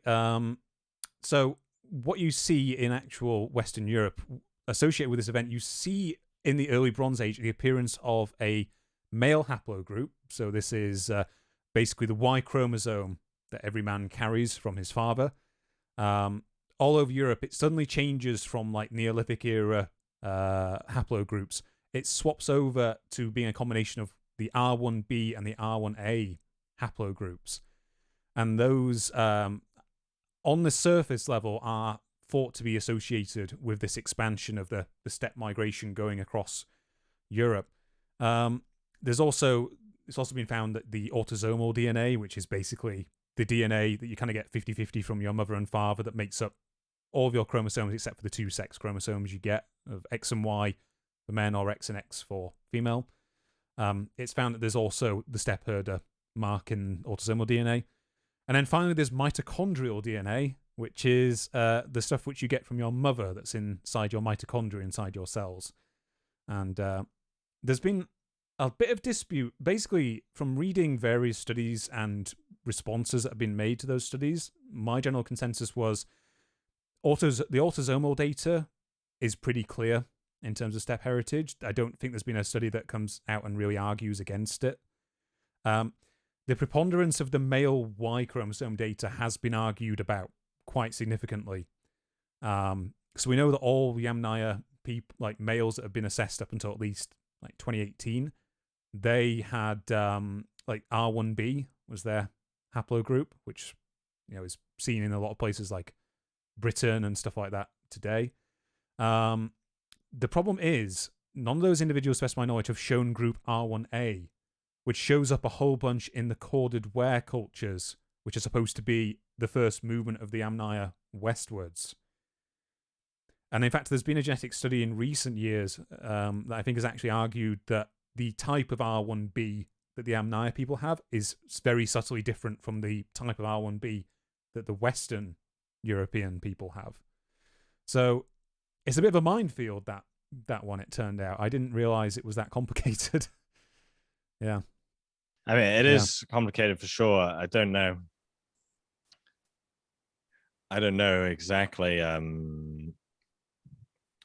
the haplogroups and the different genetic studies off the top of my head, but I think I'm right in remembering one comment that caused a lot of controversy is that one of the geneticists behind the study, because of like the seemingly genetic switch occurring on the male line and the scale of the population replacement, at least in some areas of Europe, saying that it was a genocide. And some charged words there. Charged words, yeah. And that was really, archaeologists really didn't take too kindly to that, because I think it's important to remember a couple of things with archaeology, and that's that the record is always incomplete, so we will truly never have a complete picture of humanity or of history and of how things went down. And so because of that, it's important to keep in mind what questions we can and can't answer. And a piece of genetic information doesn't tell you how it was exchanged or the manner in which it was exchanged. We can only say that this people that lived here now seemingly had this ancestry. Now, that being said, it is a large degree of population replacement, and I don't have some image in my head of like these Yamnaya people being pacifists or anything like that. They could have been wildly violent people. I don't know. But yeah, it's a bit of a blank spot for me as well. I think it's not fair to talk. It's just not. We shouldn't assume that they were wildly violent people. Like, I think if we find more and more evidence of violence, then we could come to that conclusion that there is an element of violence in this replacement, but we shouldn't necessarily assume, these things took place over several centuries and across a huge area, and we should be careful how we describe them basically. Yeah. But they could have been psychopaths. I'm not saying they weren't, but we shouldn't assume that they were psychopaths is all. Yeah. There is I think there's something of an image that could be, you could, if you tried, I think you could build up an image of like, here's this group that's moving into these previously populated areas. We know that they would have been probably horseback riders to some extent. There's like, it's getting perilously close to the idea of like the Scythians of Greek mythology or something, just sweeping in off the steppes and replacing like the native population. But I don't think, if there was that sort of degree of violence, I don't think you could argue that it's like an army moving in and taking over. It's probably going to be scattered bands of males on horseback coming into communities. These are people who don't have, the ability to really fire bows on horseback or anything like that. These are people who may well, if there was an idea of like a warfare in the steppe cultures, it may have been a case the horse is something that takes you to the battle.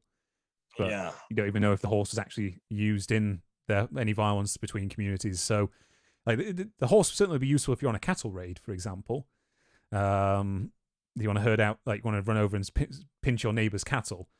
But yeah, I think the idea that it's like a big sweeping population replacement, men coming in and killing off all the local men and just taking over is wildly. I just googled like Bronze Age massacre Yamnaya. And some of the titles on these articles, story of most murderous people of all time, and how the genocidal Yamnaya, blah blah blah. I think it's important to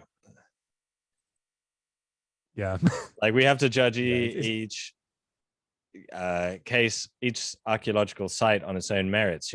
Like I do believe in Eastern Europe they have found some sites that seemingly showed that Neolithic people being killed. But we also find sites like that from the Neolithic too. So it's not like the Neolithic people were living in peace and harmony and then the Yamnaya showed up. So it's just what all those headlines I think fail to deliver is any nuance. This process happened over several centuries across a wide area of land, and no doubt in some areas people came into conflict, but maybe in other areas they didn't. And we need to judge every site on its own merits. We need to listen to the evidence that we have from each particular site and not create broad sweeping statements about the history of humanity. I feel like that's important to say. Yeah, definitely. I think kind of the last thing I was just kind of going to say was, it could very much just be the case of people, I remember one scenario that was discussed in the Horse the Wheel and language was that this could literally have just been a case of, Yamnaya peoples moving into the same rough area as farming groups. And then over time, because there's more of a status-based economy going on in the Yamnaya groups, where there is a degree of flexibility in how resources are shared out and moved around. If you are in the neighboring farming community and you simply run out of usable farmland in the local area and due to family divvying up between the community, you may end up in a situation where, I've run out of a supply of land here. Maybe I want to take my chances over here with the guy who's got all the cattle or something like that. It's could be a very slow assimilation instead, rather than they're just sweeping and taking over all the resources essentially. For sure. And climates change too, and maybe at that period of time, like maybe one of the drivers of the expansion of these people was just that for that period of time the climate was more favorable to being a pastoralist rather than like a cereal farmer. So and it comes with advantages. I mean, you're not tied down to the land, so if anything goes wrong climate-wise, you can move to some extent.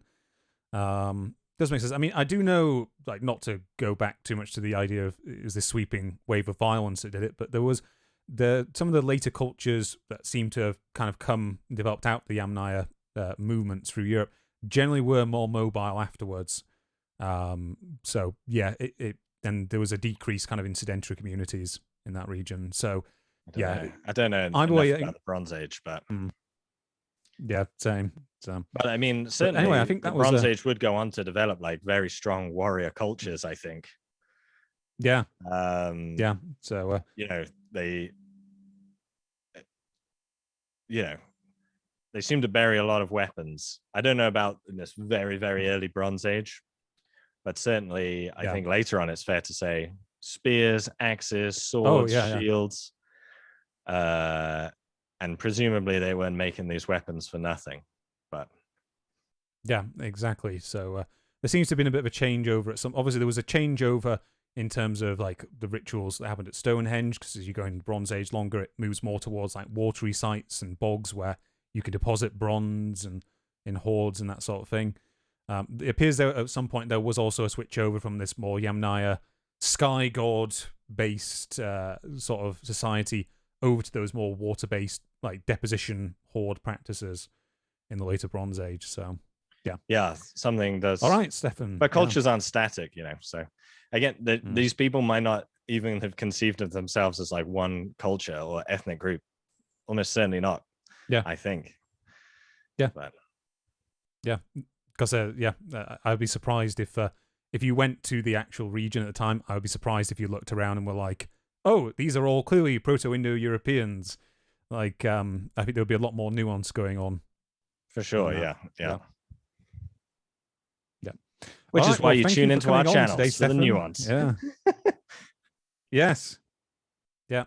So thank you for coming on today, Stefan. It's been a blast to have a chat about these sort of things for the last couple of hours. And yeah, I'm hoping I'm probably going to do a few more of these kind of sessions with various other history creators in the future. I think it'd be a good bit of fun to just kind of a bit more of a casual chat than compared to the rigorously researched and structured works that I normally have a go at, and obviously you yourself also your main stock and trade. Yeah, for sure. Yeah. All right, thank you very much, man. Thank you everybody for watching. Remember to check out Stefan over at the Stefan Milo channel, and check him out over on Patreon. I think it's again Stefan Milo over on Patreon, and that's it. Twitter at History S Milo, whatever. Twitter and Instagram. Don't worry about it. I don't do anything on that. Anyway. all that's stuff. Yeah. All right, folks. Thanks for watching. Take care, and I'll see you all again pretty much soon.